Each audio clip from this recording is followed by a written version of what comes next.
Hello, adventurer. It's good to see you. You have made it to the morning grind. Welcome, welcome. It's the live stream at the beginning of the Geekverse, where we talk about all types of topics in geekdom, gaming, and fantasy, with an emphasis on being constructive and creating the things that we want to exist in the world. It's all on the grind, Sizemore. Can't be too fine, can't be too coarse. That's exactly right. There are a lot of adventures to be had today. Dungeons to explore and monsters to slay, and who knows what a random encounter might send our way. That's why we have to prepare, so settle in now for the morning grind with your favorite beverage in hand. Tea? Or maybe something a little stronger. I've got a few bottles of the old Wynyard left. Whatever you want. Pull up a chair. Dude. If you're feeling fancy, how about a cappuccino? Or a frappuccino? Or how about an espresso? Just tea, thank you. Sounds good to me, Gandalf. Whatever you want. I'm just glad you're here. Everyone is welcome. You can just watch if you want. You don't have to worship anything you don't want to worship. Thank you, Mike. But be forewarned. Sometimes we get really strange characters around here. Wait, what's that you say? Why can't you come and be a part of the stream? My wife would disown me. Oh no, I bet she'll be fine with it. Come on in. Am I scared for my safety? No. What are we supposed to do? Everybody do the secret handshake.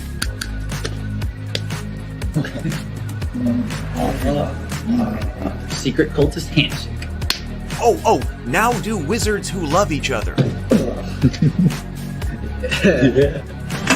This, my friend, is a science. I still don't have kids, but it's fine. It's all on the grind, son. Can't be too fine, can't be too coarse. Dude, this would be a sick place to bring the band. Indeed it would be, Dave. It really would. I'm seeing more people coming in. Welcome, glad to have you here. Oh look, here's someone new. Is this the cultist meetup? Yes it is. Come to hang out? Please accept me. I have nothing else. Okay, we accept you. Everyone's welcome here. Brought some snacks. Well, that makes things even better. You want some coffee? I don't drink coffee. You sure? It's cultist coffee. What makes it cultist coffee? I'm a cultist and I'm drinking it. Oh. Then I'll have some. What exactly is going on here? I'm seeing more people coming in. Welcome. It's so great to have you. Oh, and look, here comes another stranger. Can we help you? Yes, fellow cultists. I could really use some food. Oh yeah? Welcome. We have donuts. Oh, it's me. I'm glad I'm here. I'm sure you have a few questions for me, though. What's your name? Who do you work for? What god do you worship? Great questions, Rob. I'm Steve King, and I worship Nyarlathotep. No, not really. I'm just Heath, and I won't be worshiping anything this morning. But I will be your host. Welcome to the office. We're going to have a great time. I've got my coffee ready, because now it's time for the morning grind. If you could become a fish, that would be amazing. Then I could command you with my mental fish powers. Good morning. Good morning, everyone. Welcome to the morning grind. Welcome to the office. Welcome to my home. Let's see. Oh, it's like I'm syncing some stuff, so let me turn that sync off. Forgot to check that again. All right, so maybe that'll help the stream out. Good to see everybody this morning. Hope everybody is doing well. I feel like, once again, I did not get as much done as I should be doing. Got some writing done yesterday, but also got a bunch of editing done for editing and clipping done for Table Talk. So I've been focusing on that, but we got the Trial of St. Gabriel wrapping up. We got a bunch of stuff just about edited and clipped. So we got stuff to go out on Table Talk. And then, man, we're going to be doing game stuff with the Cultists. We're going to do the complete relaunch of the Cultists. We're all about to be looking at that here in just a few days. I got stuff I got to get ready. Today, I realized I had 3 vast Grimm RPG books that were, of course, this RPG is done by my friend Brian Colin. And I realized I got 3 of his books right here that are still in their cellophane wrap. And so I said, hey, I need to check these things out. So we're going to take a look at the Vast Grimm RPG today. We got, what's this say? Space Raiders, Blood Altered, space cruisers. So we'll see what those are all about. So James says, I noticed the increase in video activity on the different channels. Yes, it is helping. I think that there's still a lot to do. There's still a lot to do. And it's like I said, it's all going to be about the cultists here starting really next week. But yes, by dividing this out and getting things more tightly branded, it means that more people are watching across all the different channels, and it's pretty amazing. So we're going to be keeping track of that too. So Sable's here. James is here. Good morning. Zero the Blade, member for 10 months. We've been doing this for 10 months. Here's to you, Zero the Blade. Here you go. To Zero for 10 months. Thank you for being here, Zero. You're a big part of this. And something tells me we're about to explode. We're about to explode. In the good way. In the good way over here. We're going to be exploding over here. Exploding in the good way. All right. Yeah, James says, these Vast Grimm books look so clutch. I love the way the books look. They do. They look fantastic. He talk about tight branding and that. Brian has got that down. Let's see what's going on here. To this afternoon, and I got some more prep I got to do for this. This afternoon, we have a very special Sunday afternoon table talk. And so Sunday, so this is going to be happening in, what is this, live in 3 hours, 1:00 p.m. Central. I'm going to put this right here. Doug and Heath talk about the Christmas story.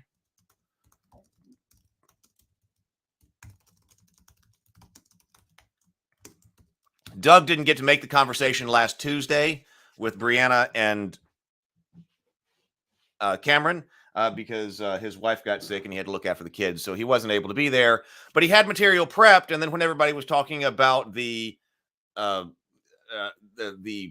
start of Christianity, the early history of Christianity, he said, oh, well, that's something I know a whole lot about because he's written the Faraway Bird book and is working on the sequel right now, which is all about the Empress Theodora, and it has to do with the early Christian church as well. So he has input on that side. I've got some things. I did edit those clips. Brianna and I are going to be working again on Tuesday. Actually, we're going to be, because we didn't get to work last week either because of illness. But this week, we're going to be working again, trying to get thumbnails made. So the Christmas clips will be going out, and also some other things I'm doing with her, other projects. But where was I going with that? Oh, but as I was watching them while I was editing them, I had other things that I wanted to keep up with. And of course, I wanted Cameron and Brianna to hear what they had to say. But I got other comments that I want to bring up. So I've been making notes. And so we're going to be doing that. So we're not going to, I do not anticipate this being any kind of like massive live stream as far as like going for the record length or anything like that. But we're just going to chat this afternoon and cover the Christmas story since it's relevant and topical right here. And then we're going to break the rule of Fight Club. That's on Tuesday. It's on Tuesday, 7:00 p.m. Fight Club. We're going to be talking about Fight Club, which you're not supposed to do. I think it's funny. Fight Club with Brianna and Doug. That's on Tuesday. And by the way, while I've got this up, now, the creator of Vast Grimm is Brian Cullen right here, and he has been on Table Talk twice. So if you want to get some behind the scenes on this RPG, this is the core book right here. Yeah, this is the core book. If you want some behind the scenes about how you develop a RPG, and how he came up with this idea, and also the artistic creation of it. Of course, we talk about other things going on in the RPG industry as well. But if you want to look up Brian Cullen or Vast Grimm, creator and sculptor of Vast Grimm Dark Horror RPG on Table Talk, both of his episodes are over there on Table Talk. So there we go. Good morning, Robert. Good morning. All right, so that is what's happening over there. And we are wrapping up the trial of St. Gabriel. So if you would like to get in on the trial of St. Gabriel, I've got the new physical print ordered, the new physical proof. See how we're doing this morning, the trial of St. Gabriel. We got 58 hours to go. We are counting down 58 hours now. This is going to end during the during the Fight Club live stream. So we'll be ending this on the Fight Club live stream Tuesday. Gee, a lot going on Tuesday. Brianna and I are working all afternoon. Then we go into Fight Club and wrapping this up. So there's a lot going on. So the Trial of St. Gabriel, this is my dark story of the Christmas Massacre. We'll be talking a little bit about it this afternoon. You know, it's what Drake was saying. The stories I really liked. If you haven't seen also that conversation with Drake, Maxwell Alexander Drake, that was just done on Table Talk, that was fantastic. He was talking about making people better because of stories, and also because of stories having people engage with things that they otherwise may not ever engage with. And that was certainly what I was trying to do with the Trial of St. Gabriel here. Approaching the Christmas story, and in a different way, which really had to do with the death of the innocents and Herod. What does that mean? We're going to be talking about that again this afternoon. So, love to have you for the campaign. Robert says, thanks again for plugging the AI stuff on X. It got me some eyeballs. You've been so supportive. Oh, well, you're welcome, Robert. Yes, I'm not over on Twitter X very often anymore, but I peek in from time to time, and I saw different notifications and things. So try to send the word out. All right, let's take this down. Let's go to our morning sacrament, and then we'll take a look at these vast Grimm RPG books and see what's up with them.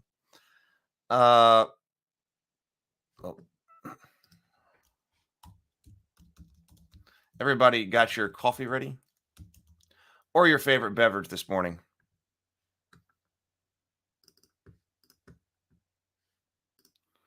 Stop that screen share.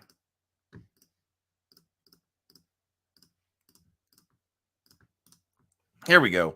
All right. I got coffee this morning again. Man, I've actually ground beans for the coffee this morning. Nothing fancy, but it's also all I had. But I was actually this morning grinding beans, making coffee. All right, so let's take 2 deep breaths, deep inhales, complete exhales, and then take a sip. Here we go.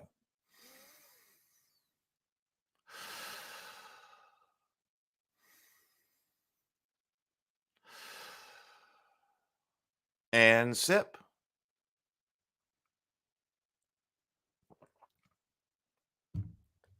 All right. So let's see. This is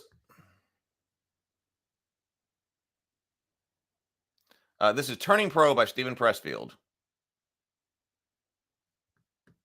Let's see. I think Art and Addiction.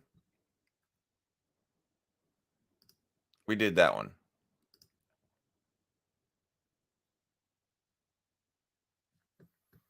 Have we read Resistance and Addiction? I'm not sure. Well, we'll just start. Oh yeah, Enter a Drink, a Lover, a Habit. Yes, so this was the end of Quick Fix, Longs Over the Shadow Hall. So addiction and shadow careers. This is where we were. When we can't stand the fear, the shame, and the self-reproach that we feel, we obliterate it with an addiction. The addiction becomes the shadow version, the evil twin of our calling to service or to art. That's why addicts are so interesting and so boring at the same time. They're interesting because they're called to something new, something unique, something that we, watching, can't wait to see and bring forth into the manifestation. At the same time, they're boring because they never do the work. Instead, the addict enacts his aspiration in shadow form. The addict becomes his novel, his adventure, his great love. The work of art or service that might have been is replaced by the drama, conflict, and suffering of the addict's crazy, haunted, shattered life. Robert McKee is the addict as dramatic hero. Robert McKee, in his story seminars, testifies that the essential quality is a fictional protagonist, i.e. the hero in a book or movie, is that he or she must possess the passion and the will to push the story to the limits of human experience in order to achieve their goal. Otherwise, there would be no story.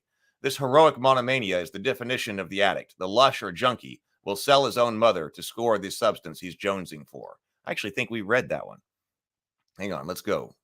I don't think it kept up with what page we were on. Why I don't knock addiction. Addictions are not bad. They are simply the shadow forms of a more noble and exalted calling. Our addictions are our callings themselves, only encrypted and incognito. They are a metaphor for our best selves, the coded version of our higher aspirations. Addicts and shadow careers are messages in a bottle from our unconscious. Ourself, in the Jungian sense, is trying to get our attention, to have an intervention with us. The question we need to ask of a shadow career or an addiction is the same question the psychotherapist asks of the dream.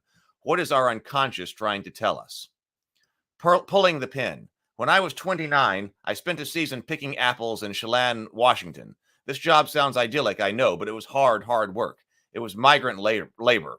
The season lasted 6 weeks. It started with the Romes, then on to the deliciouses. When the cold started, the wine saps came in.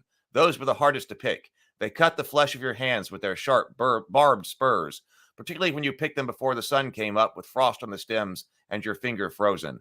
One of the top pickers was a guy named Dave, who had been an infantryman with the 1st Marine Division at the Chosun Reservoir in Korea, November-December 1950, when temperatures fell to 30 below zero and the beleaguered American troops were surrounded by 67,000 soldiers of the Chinese Ninth Army, one of the most hellish and valiant ordeals in U.S. military history. I asked Dave how he picked wine saps. With a great deal of pain, he said. Dave was a terrific guy, smart, funny, kind, and generous, who had chosen to live on the fritz, as the Wobblies used to say back in the 20s. He was a drinker who lived most of the year in an SRO hotel on Skid Row in Seattle. The term Skid Row, Dave told me, derived from the original Skid Road in Seattle, where the lumbermen used to slide their timber to the harbor on skids. But he came out on the tramp at harvest time to work the apples in Washington and the cherries in Marysville, California.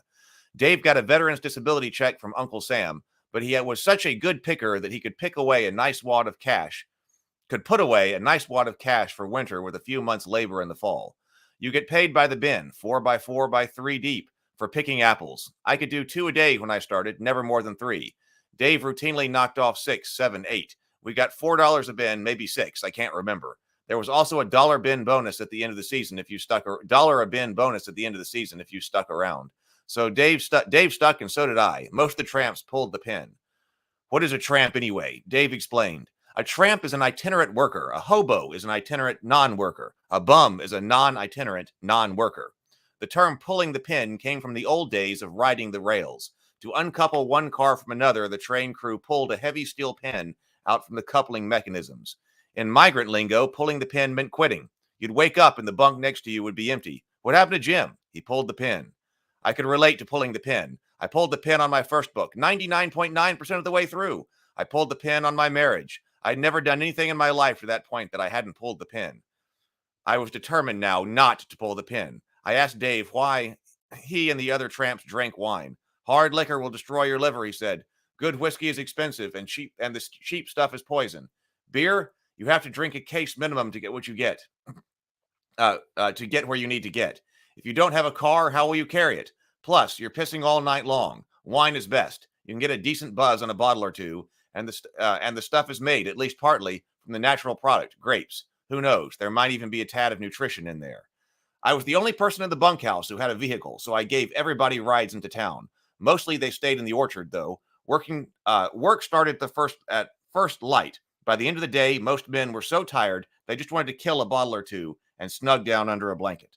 I didn't drink. Instead, I talked to everybody. Jack was probably the coolest of the fruit tramps. He looked like Steve McQueen, and he was an ace car mechanic. He was almost as fast a picker as Dave. He used to cough up blood in such quantities that his pillow couldn't be laundered. They had to throw it away. I asked Jack why he didn't get a real job. He was going to kill himself, it was clear, if he stayed out on the road. I tried many, many times. Last year, my sister's husband took me in back in Enid, Oklahoma, where I'm from. Had a nice job, a nice little apartment, even had a girlfriend. I asked him what happened. One morning I woke up. I just couldn't take it no more. Pulled the pin. Well, okay. That was a bit longer, but that's okay. All right, let's take a look at these vast Grimm books. Let me take this down.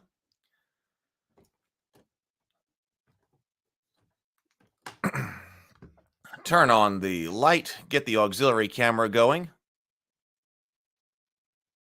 I know that was pretty brutal. that wasn't quite the uplifting. That wasn't the uplifting part of the morning. We are definitely not pulling punches this morning. That was getting hit in the face. Don't pull the pin, everybody. We got to stick with this. We can't pull the pin. I was thinking about that kind of Who was I talking to that about? Well, it may have been Drake. It may have been Drake. I forget whether he said on stream or off stream. But he said every successful writer that he knew had one thing in common, and that was that they didn't quit.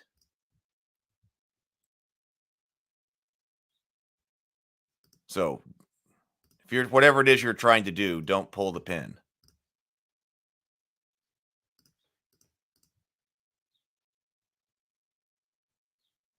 Where's my camera? Oh, here it is.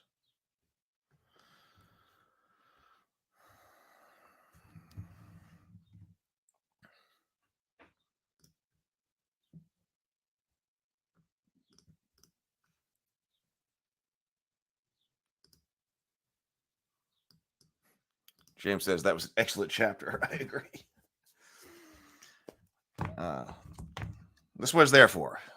That's what our morning sacrament's there for. Stephen Pressfield is there for us to kick our butts in the morning so we get our work done. Okay, so Vast Grimm right here. This is an RPG that is compatible with Mork Borg. And, of course, that's been very popular around lately. So this is a Mork Borg compatible RPG, and we have taken a look at the core book. So this is the core book. It's a nice size. This is, I think it's a little bit smaller than, yeah. So they're like 8x5, I guess, or 8x6 or something like that. So they're not quite 9x6, a little bit smaller, but they're nice size books. So this is the entire core book right here. We have taken a look at Vast Grimm on the channel before. And like I said, this is done by Brian Colin, the friend of mine, who I've interviewed on Table Talk. So it's one of these rules light kind of RPGs. It's also fun to put together. I talked to him about the art because every page is like a new layout with some type of different theme. So you don't have to worry about, we've talked about the difficulty with getting RPG art done before and what a big deal it can be to illustrate an entire book. So he wrote this, Brian wrote this, and he is an artist. He started this off art by, okay, so it's got several different, so even David was, I didn't know this. So it's done by multiple people. Art by Ross Brandt.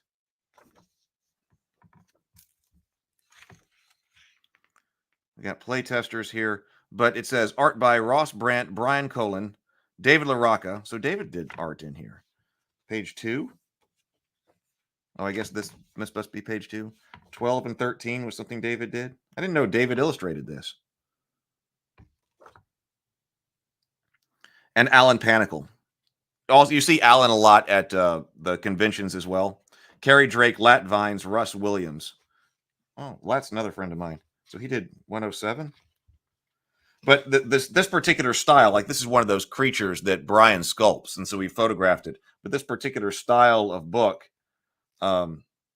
is something that can just be done. At least that's the way they said.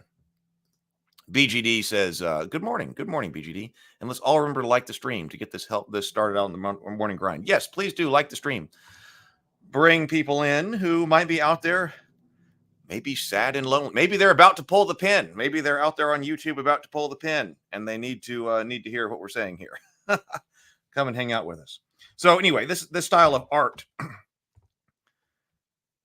fun, different layouts, different spreads. Brian was talking about how much fun it was to do this type of art, and it's a mix of physical and digital. I think this is fantastic. This is the skull plastic skull that he found, and then he put all of this stuff on it, so it's enhanced it up with this clay on top of it and painted it, and then this is some like he said, a kid's astronaut helmet that he found and put the skull in there, and it's become very iconic for Vast Grimm. So it is each miserable day that passes, the universe inches closer to its inevitable doom. So also, just real lighthearted today. Vast Grimm is a rules light RPG where everyone must band together in order to keep humanity alive. It's dark horror, sci-fi horror. But the 3 new books that I got off of Kickstarter, and they came in a few weeks ago, but I didn't put them in my general stack. I've still got some stuff over there. Once we get back to Angels, I've got some other stuff over there to look at with RPGs. but I didn't put these in my typical stack for some reason. I set them in a different place, and so I hadn't even thought about them. So let's see what they are. So this one right here is Space Raiders, classes, fractions, and hex crawl adventures. Not ready to join a legion and save the verse? Maybe you're better suited as a raider, plundering, pillaging, or savaging all that remains. Now is your chance to join a faction. 4 new classes, 7 factions, quadrant maps for faction control, Revenant's Revenge, Hexcrawl adventure through the graveyard. Blood altered adventure and expanded content. This says, save the lead quantum scientist from the clutches of an elite sect of devout intent on sacrificing her to they. Explore the Fontamite colony on the surface of K2-116b and encounter the creatures who dwelt beneath it. This is Space Cruisers, Starship creation, combat, and additional locations. Your Legion has survived and discovered a new-to-you starship. Now that you've got it, you need a few places you can stop, fuel up, make repairs, and get some advice, and keep it flying. Starship creation rules, 6 starship classes, starship combat rules, modding the starship, 3 new locations, generators for abandoning starships. Hey, you know what? I should at least message Brian and let him know we're doing this. James says, practical effects in the Titterpig artworks. That's such an incredible approach and so effective. And yeah, one advantage to all of his sculptures is you can photograph them from different angles, right? So once of course, you got to make the sculptures. But once you're making all these sculptures, they get reused. And actually, you look up behind him in those interviews, you could see the sculptures behind him, which I think was really neat, including the spaceship. I love doing physical models and creating physical things, like the models behind him. The spaceship is another one that could be, reused, rephotographed from different angles to create different kinds of compositions of something's attacking. So, and he was up there. He's went big into Vast Grimm. His room was painted, that wall behind him, in this particular type of pink, and all of his sculptures and stuff. Let me go over and message Brian. He may be hanging out. Just one second. I don't know why I didn't think about that this morning.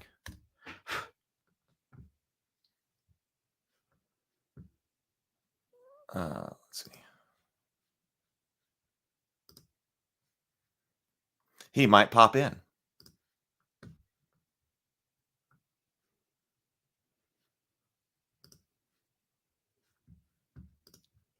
Hey, Brian.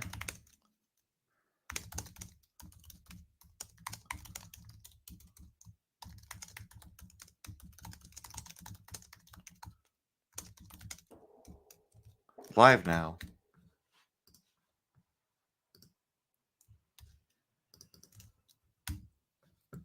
There we go.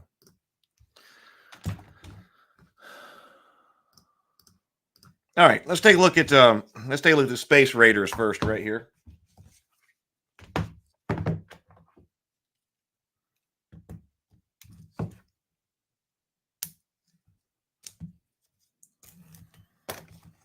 I'm in cellophane. All right, matte finish books. Right here, even though it's even though the art is kind of glossy.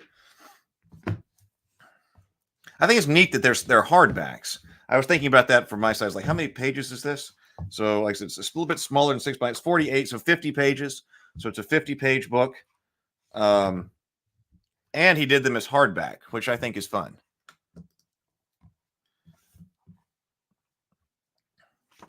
Okay, so this is the one. So Space Raider, writing, layout, and art by Brian Colin, edited by Walton Wood. I don't know him.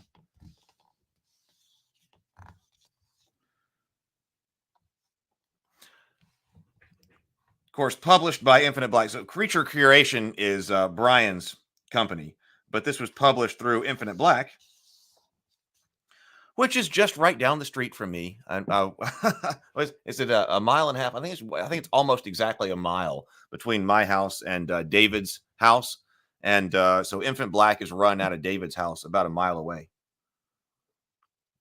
Now Brian's over in Atlanta.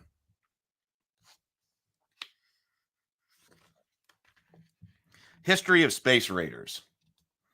As humanity's footprint expanded across the verse, establishing colonies by terraforming any inhabitable rock, Crews of raiders emerged. Some were savagers and scrapers, picking through the debris and wreckage of failed dreams. Then there were those more sinister, pillaging those less vicious. Alas, that was long ago. Very little had changed in the raiders' mindset. Take what remains, leaving only the scraps behind, if even that. Major factions come and go as turf wars, mutinies, and grim annihilations are commonplace. For the past D8 months, all has been quiet as the raiders have stuck to their territories. But something has happened, and now starships of different factions have been flagged in quadrants far past where they should be to keep the peace among rival gangs. So this is one of those books, like kind of in this style. Hey, good morning, Jason and JDN and John. Good morning. Good to see both of you. So this is one of those books where you just open it up. You can just open it up, and there are lots of tables and things like this for immediate use. So this is supposed to be 4 new classes, 7 factions and such. I wonder about how you write something like this. I was just sitting here. That was Brian. He says he's putting groceries away. Cool. And then might jump in. What was I saying? Oh, I wonder how you write something like this. Maybe I'll ask him when he gets in here, because this is so layout focused. I write all this stuff in a text edit, in Scrivener in text, and then you go to layout. I wonder if he writes this out in text first, or if like making this is basically sitting down in a layout program and creating it. Let's see. Factions, Claws of Doom, Cyber Sharks, Killer Crowns, Gray Scrolls. Jolly Gray Scrolls, those are from his Otherworld Revelo. Revenant Salty Dog.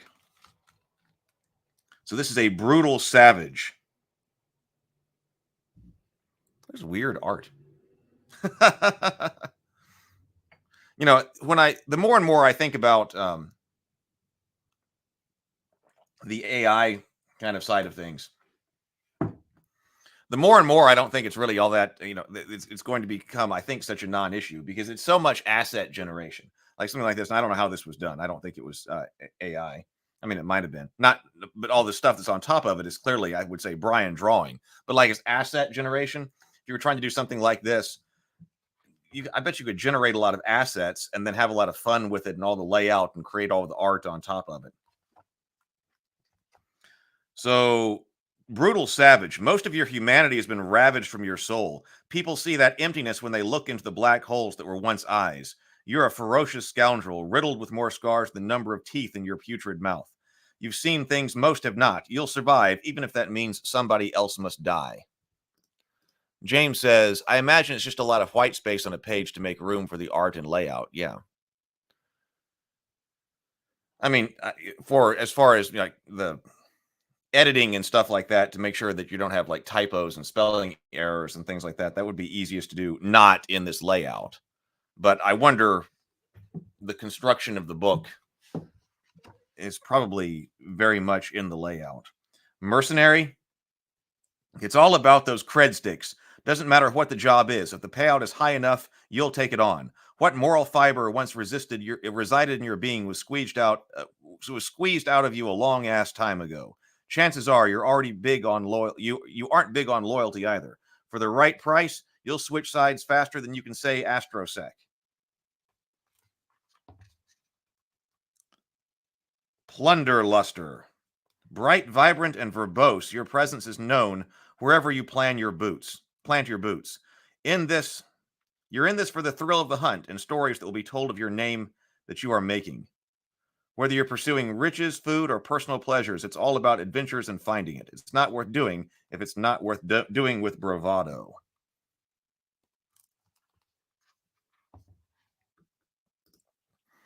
James says, oh, I agree. A lot of the time, you won't even know where to look in this finished layout as an editor. I'd prefer to have a clean page with a word processor to do the best job.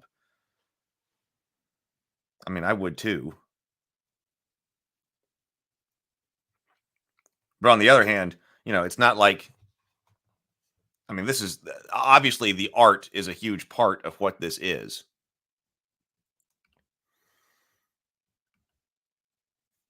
The art is making the book. Well, baby, you know, I'm going to do this salty dog class. And what do I need? I need skills. I need things to roll on. Maybe by the time you've done it a few times, you realize what about the amount what's about a right amount of text to do this really weird layout. You've been soaring the skies as far back as you can remember. Stealing, plundering, and savaging is where you shine brightest. All you've ever known is the way of the raider. You didn't choose this life; it chose you, and you won't have it any other way. Raider factions controlled quadrants. D10.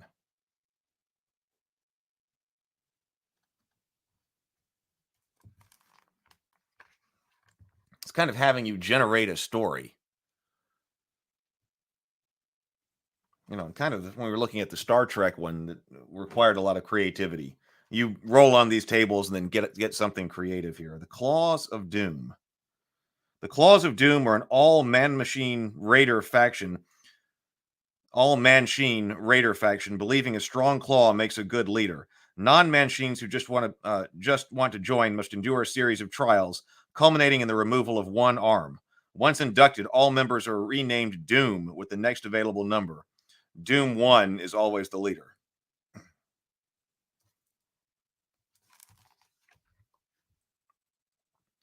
Doom 1 has a pincer on one arm and a claw on the other. Wherever there is metal, the word Doom has been scratched into it, with dried blood filling in the crevices. HP 13, morale 9, no armor. So much Doom. The faction includes 2d6 additional raiders with man-sheen arms. Each raider's name ends with the next available number. Cyber sharks, known throughout the verse for removing and replacing their jaws with menacing metal mandibles. These raiders are a master of deception.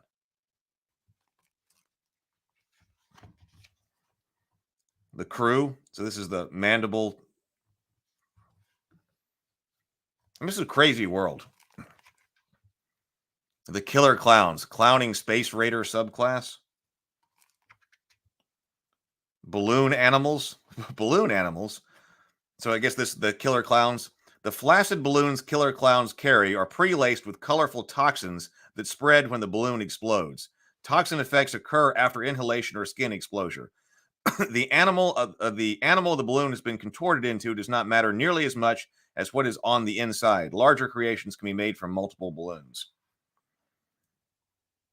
Each Killer Clown keeps one black balloon lined with an antidote to save themselves if their masks are compromised.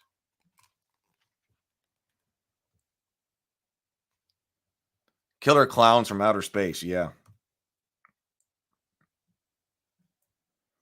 Balloon belt, squirting flower, shoots an acidic stream. Rubber chicken, lead filled.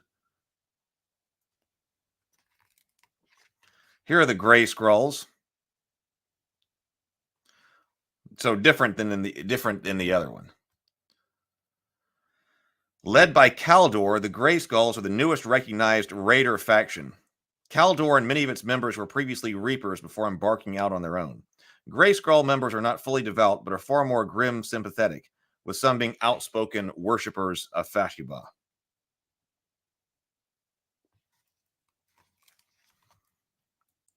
Princess Payne and the Jolly Dodger.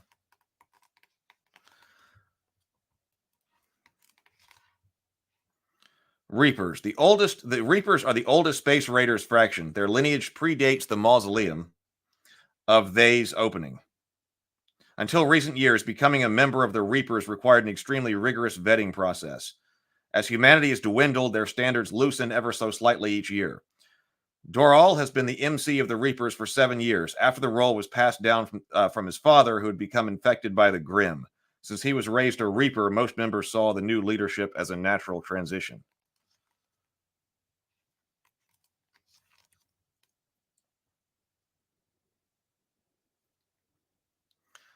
Captain Sully's Bloodbeard and the Legion of the Revenant's Revenge have claimed the graveyard territory. These notorious salvage stealers are known for hauling the best wreckage in the verse. Their growing numbers are a direct threat to all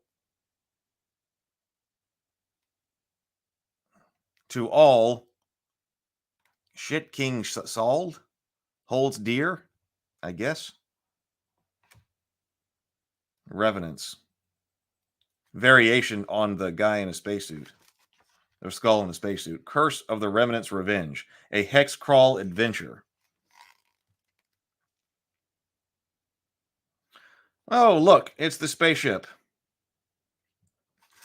This is the spaceship when Brian was holding a virtual event that you could walk around in. He built that out virtually. We dropped by on the morning grind, early morning grind, to see what that was about. So I've walked around that spaceship in his digital environment.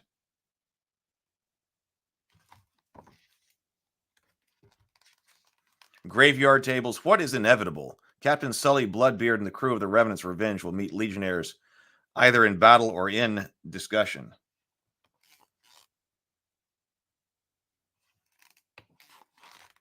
See, that's not, this is an adventure, but there's not, it's one of these situations where, like, it's just about 10 pages.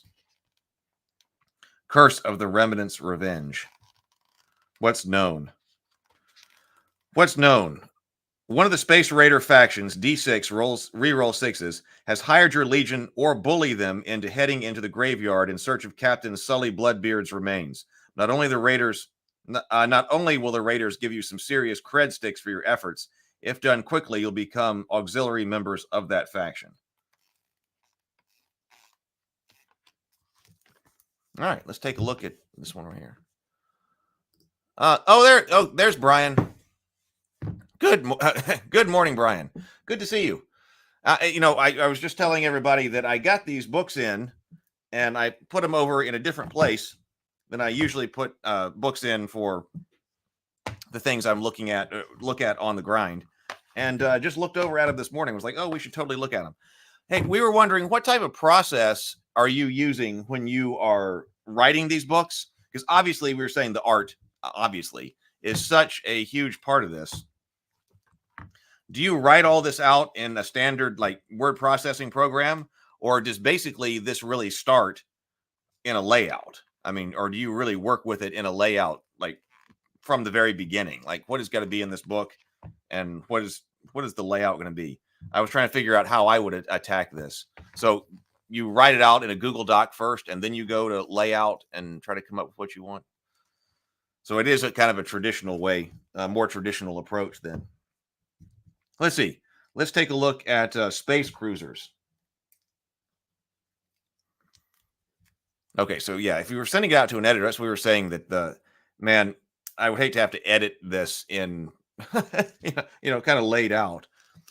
It'd be much easier to edit in text. So Google Doc makes sense. But then every page spread is its own work of art. So Vast Grimm, Space Cruisers. This says Starship Creation Rules, 6 Starship Classes, Starship Combat Rules, Modding the Starship, 3 new locations, Generators for Abandoned Starships. Lots of tables in the front here. So we got, so there's Brian right there. Vast Grimm created by Brian Colin and Ross Brandt. So this says, it's been 666 years since those jackhole disciplines of Fatima went and wrecked everything for the rest of us. Sure, some technology progressed a bit in that time, but most every science-minded person turned their attention to finding cures for the infected and stopping those damned worms. No one seemed to give a shit that we were on the verge of revolutionizing interstellar travel, maybe even capable of popping in and out of the verse and into another. For nearly 3 centuries, manufacturing of new ships continued. Existing blueprints were still used until the very last production facility was shut down. Large operations that continued to employ meat bags had no place in the universe riddled with the Grimm. Now the remaining ships flickering across the cosmos are all that's left. Patchworked parts, fused in a Frankenstein-like fashion, barely holding together from one jump to the next. Types of technology and fuel. Yeah, they edit in Google. Wait does the final layouts. Wait does review the final layouts. Well, it just seems like so much fun to put together. I mean, this does seem like a really fun way to build a world. Oh, this looks like a physical model too. So this is one of the physical model spaceships. Let's see. Got a boat bigger than a puddle jumper, then you're going to need a charged Ethereum power core to get that bucket of bolts through the atmosphere. Otherwise, you're just going to have a scrap heap waiting to be salvaged. Back before the Grimm, where the bitter void is now, folks got rich mining Ethereum crystals. All operations harvesting this powerful resource dried up centuries ago. Now the only way to find the power sources is to salvage them from an abandoned, derelict vessels. Hey, good morning, Vision. Good morning. Good to see you.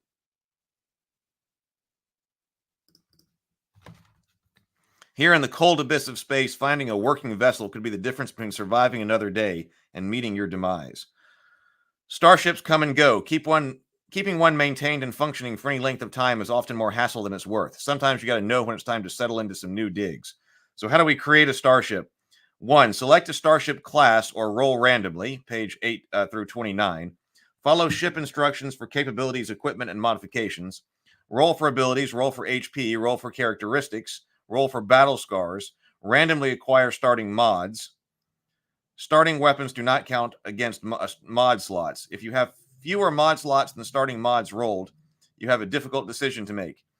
Give the ship a name, though it will quickly be forgotten once the bucket of bolts breaks down in the middle of the cosmos.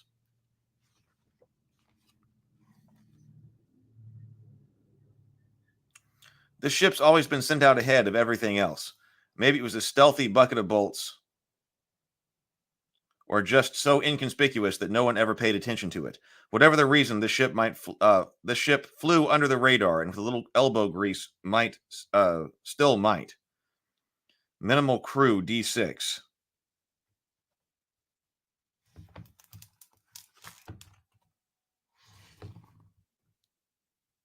Start with 1. Minimal crew capabilities. Phoenix says, such a bright and cheery setting. Yes.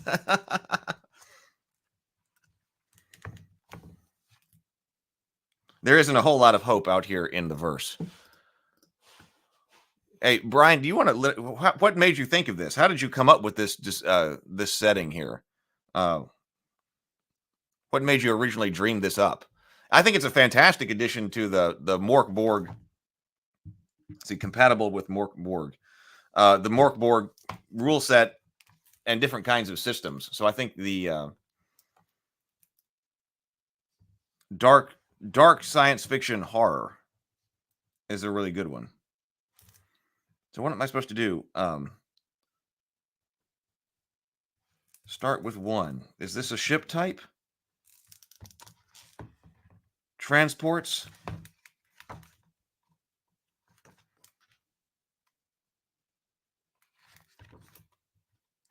I'll roll up a ship here. Select a starship class or randomly roll D8, pages 8 through 29. Okay, so these are all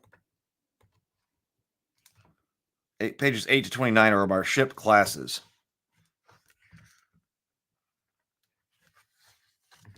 So Brian says, just was inspired after playing Mork Borg. Just wanted to play some sci-fi. This is just like a character build in the main book. These are classes of ships.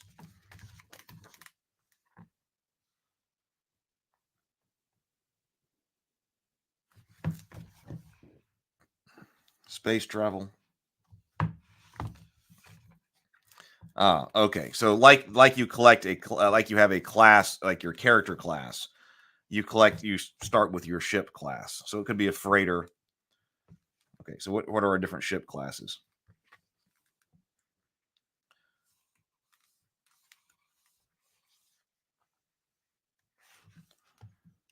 Transports, mini fridge, transport capabilities, cruisers. So we got light cruiser, battle cruiser, science boat, star galley, stealth cruiser, ram jam right here. So this is under cruisers. Cruisers capabilities start with 1. So for instance, fronting, your ship is packed with fake armaments. Intimidating as hell, +4 to morale. 4 freighters.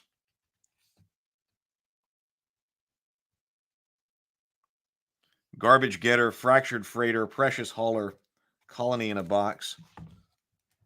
Roll D3 on the weapons table unless noted above. Big and bulky. Power 4d6 plus 1. Warships. Though these ships can pack a punch, it's going to be challenging to find a legion large enough to crew them. Frackin' frigate, destroyer. The name really says it all. These small warships were designed to escort larger vessels as their metal muscle. Dreadnought, super destroyer.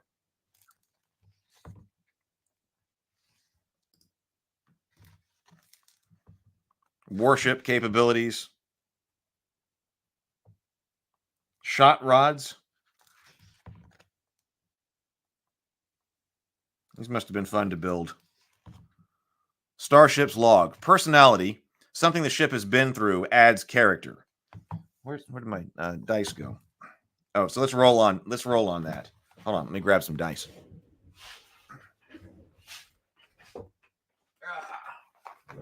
Oh, actually, I know what to roll. How about the big chonking D? There. Everybody can see what that rolls now. Hey, look, a practical use for the gigantic D20. So let's see. For example, Starship's log. Personality, something the ship has been through.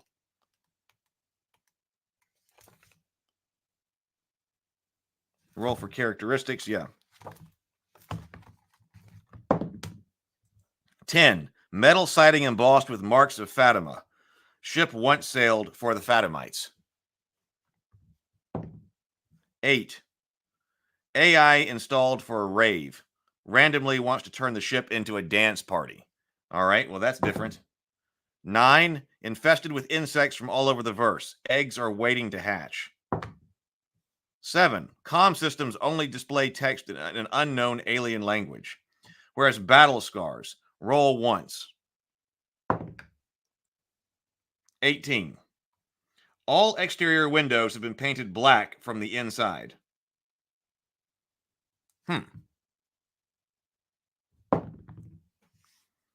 14. Exhausted. Hit so hard, black smoke trails follow you wherever you go. Yeah, I know. You would think I would just keep them right sitting right over here, but believe it or not, I was actually trying to put some stuff away yesterday. Didn't completely work, but it worked a little bit. 11. Coolant leak. Fluid pools below the leak. Coolant leak. Fluid pools below the leak. 17. Exterior was painted to look like an enormous maniacal clown head. Don't forget the polka dots. Weapons. We got lasers, 180-degree railgun, 360-degree railguns, ion torpedo cannons, a tractor beam, annihilator, armor, different tier armor right here. Ships can hold as much cargo as will fit within their walls. Starship speed is relative to other vessels and not to distances in the universe. Each starship has a specific speed score equal to how many hexes it can move in a single round, minimum of 1. So 1 to 6 hexes.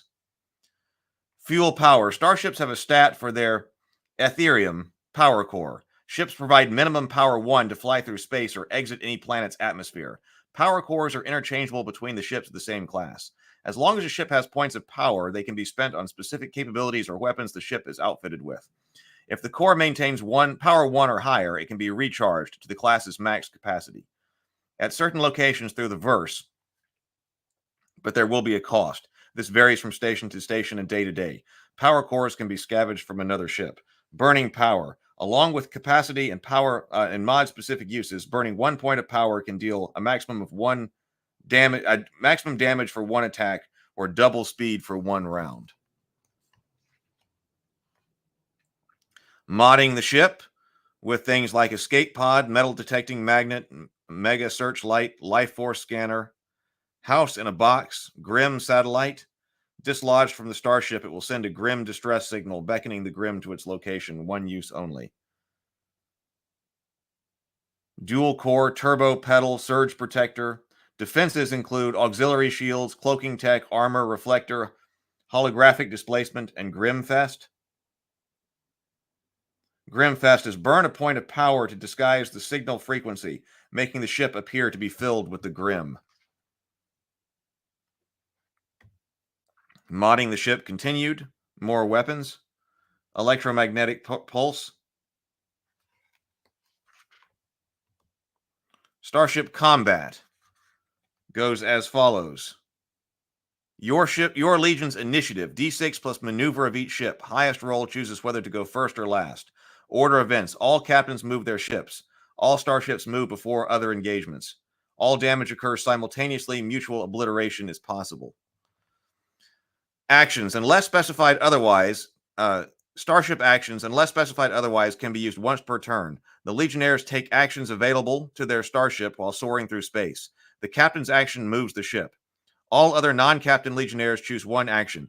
If the starship requires fewer crew members to fly than Legionnaires available, and the starship has unused actions, a PC can take up to 2 actions on their turn. If a PC's class has a piloting skill or ability, they can add it to maneuver or accuracy tests they make. So it looks like our starship actions are use available weapon, use available capacity, activate tribute, defend, which is a maneuver DR12 test to avoid impact. Once hit, use armor to soak, basic repair, and raiding party. When ships are side by side, they can dock one another. Accuracy DR12 test to connect. If the connected starship is locked down, presence test instead of accuracy.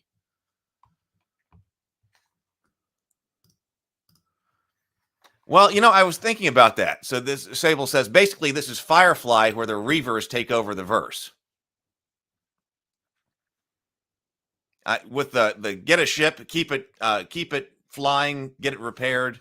I was getting the kind of vibes with a Firefly inspiration as well.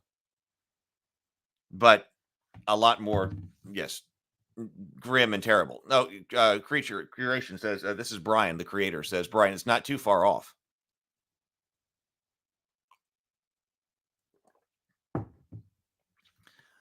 Brian says, I did love some Firefly. I did too. And that one, for some reason, has not been on the list of ones to look at on Table Talk. It's not like we don't have a list of, probably 50 or 60 different things to look at for Table Talk anyway. But actually, Firefly wasn't on that list, and it should be. I did love Firefly. Repair. AI on board. In the final few centuries of starship manufacturing, AI was introduced to assist when the ships lacked enough Legionnaires to perform all necessary tasks. The AI can perform actions based on a number of quantums they have. As technology has continued to evolve, so has the AI.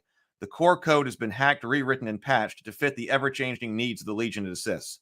Purchasing the code to install AI in a starship costs an amount equal to the value of the vessel. Installing it requires a presence DR16 test. Failure corrupts the file, and it will be unsalvageable. The personalities were all programmed with different protocols designed to serve different purposes on specific ships.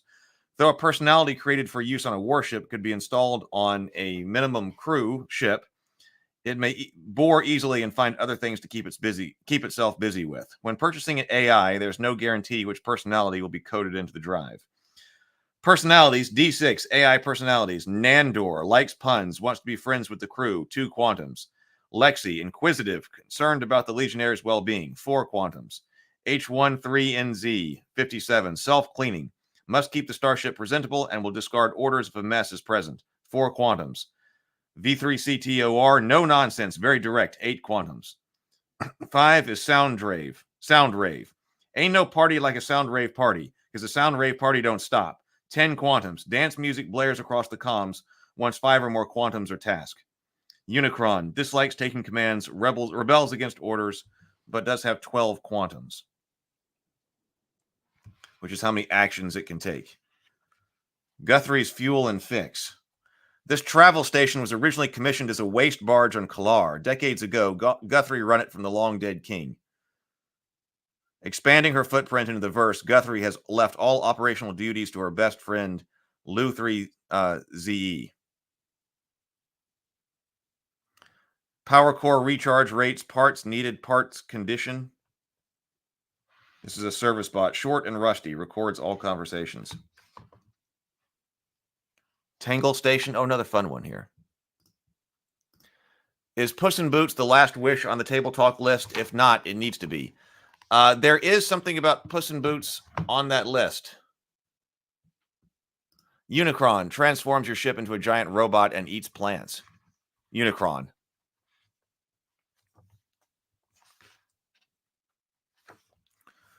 This looks like another physical build here. That's a lot of fun.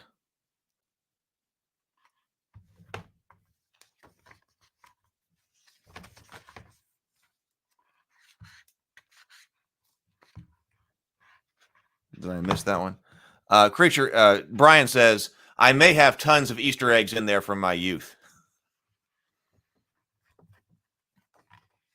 But I do like, so this is another physical build here, it looks like. This small planetoid is surrounded by circular ship catchers that prevent unwanted starships from landing on its surface. Tangle Station's sole purpose is to keep the network up and operational. Kid Arachnid is the one meat bag, along with a slew of bots that reside in a constantly traveling orbital.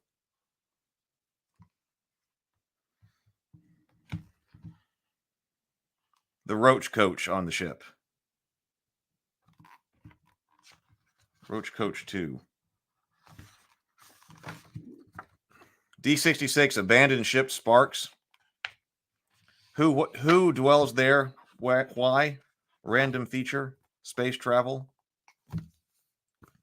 Let's take a look at this other one. Since we're on Vast Grimm today and Brian's here, I got one more. So this one right here says Blood Altered Adventure and Expanded Content.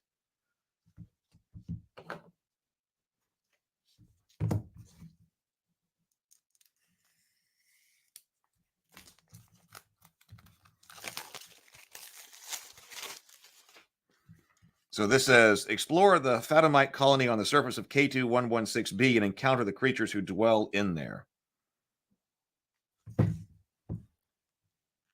Adventures and expanded content. Blood Altered writing and layout and art by Brian, who is in the chat under Creature Curation.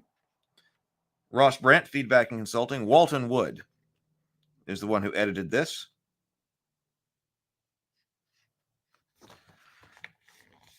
Let's see. Blood Altered. The verse is buzzing with the threat of another torment in the coming days. Helena Hazel, the lead quantum scientist for the Gate of Infinite Stars, has been abducted. Many factions are claiming responsibility, but confirmed footage shows it was in fact an elite sect of the devout. Without Dr. Hazel to oversee the project, the Gate of Infinite Stars may never become fully operational. Network chatter speculates that the devout have transported Dr. Hazel to the mausoleum of They, where she'll be sacrificed to a giant worm. So that's what's known. What is inevitable? The clock ticks as the devout prepare to offer Dr. Hazel on the altar of convergence. When the PC ships land on the planet K216b, there's little time before Dr. Hazel is cut open with the fangs of Fatima. If 12 HP worth of blood is spilled within the mausoleum of They, and it makes its way down to the floor level, the pit will open, revealing the giant worm. After draining the good doctor's blood, the devout will toss the body into the open pit for the Turgus to gnaw on. What has come to pass? The giant Turgus worm has been growing below the surface of the mausoleum of They, trapped in a pit excavated by the devout. Slowly, over time, as the devout nourished it with the blood and brains of their sacrifices, the worm has filled the massive cavity created for it. The beast will need more space very soon. So the planet's surface is stark, inhospitable, red oxide rock. The majority is devoid of life with the exception of the rotting forest surrounded by the mausoleum of They. K2116b's atmosphere is highly toxic. Anyone who breathes the air has a 70% chance of becoming afflicted. Once the toxins enter their systems appear in D4 hours. Without some form of healing, what begins as an insatiable need to scratch one's skin ends with the flesh rapidly deteriorating, simultaneously all organs shut down D4 days after onset. The toxins also make decomposition a slow and drawn-out process. Some travelers have ventured into this planet, used the jars of K2116b's air to preserve specimens for lengthy periods of time. Mausoleum, Rotting Forest, and the Fatimite Colony. So this is a more extended adventure. Oh, yeah, we got maps here. The Fatimite Colony. The Rotting Forest. Mausoleum of They.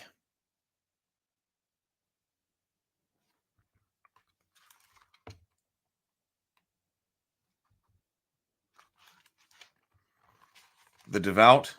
Reprogrammed to facilitate the needs of the Fatimites on K2116B, you are a unique emo bot who has the skills necessary to sustain the missionaries' objectives, even if all the meatbags around you die from the planet's severe environment. You are built to serve they, and you will do so for as long as you possibly can. Disciplined Devout, your devotion to Fatima's teachings runs deep, and you have spent your life studying both the scriptures of Fatima and the worms, and you truly understand how consequential the worms are to usher in the reign of they. You know that you and your worm play a vital role in what has been written. So new classes. I mean, it does say adventure and expanded content. Yeah, threw some classes into the book. Rotters. One of the Devout, who is now long dead, gave birth to you on K2116B. Unlike the missionaries, your organs adapted successfully to successfully breathe the toxins that others cannot endure for very long. All you have ever known is what the Fatimites have taught you. Perhaps you long to see what lies beneath this planet's red oxide surface, or maybe you are happy to stay here as long as one of the Devout. Swords of Fatima. Oh, that's cool. Look at that.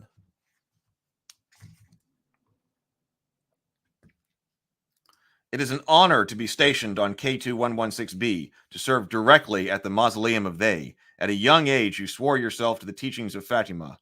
Unlike most of the Devout, you have trained as a soldier and are ready to protect Fatima's world by any means necessary. Yeah, that's pretty cool.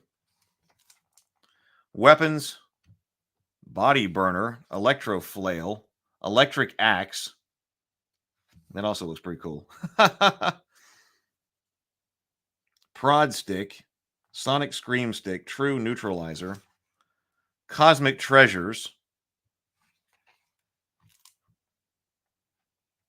Fatimites, Death Knight, Devobot, Disciplined Devout Rotter, Fiend Hunt, more. Yeah, so what are they exactly? Are those the religion that sprang up to worship these weird worms that are coming through?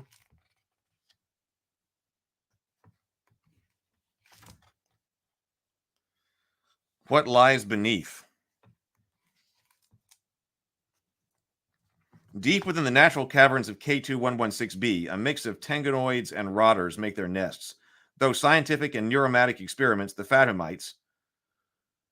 Okay, here we go. Fatima is the one who prophesied the end of the universe. Their followers were the ones who unlocked the mausoleum and unleashed the worms on the verse. These unnatural humanoid mutations are a touch Turgus and half-human.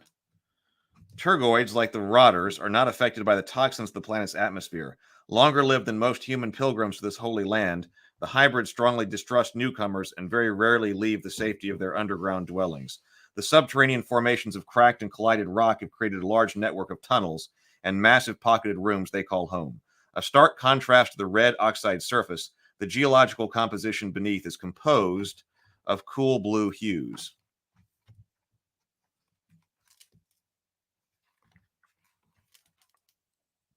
Rotter culture.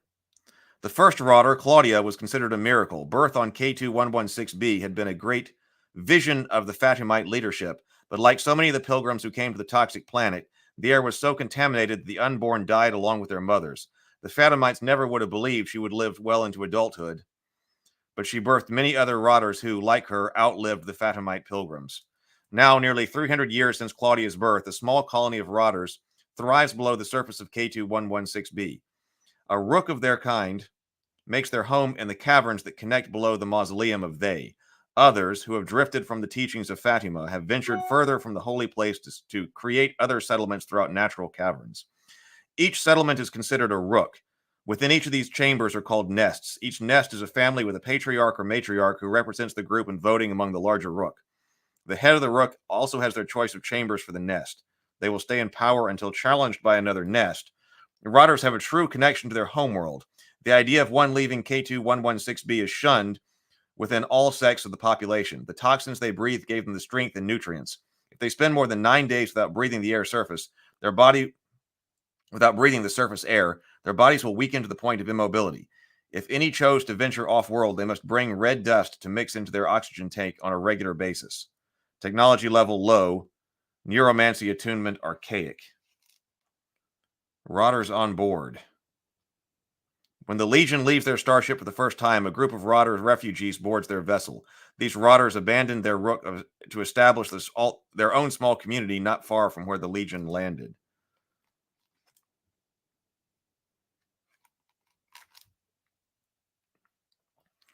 Weapons.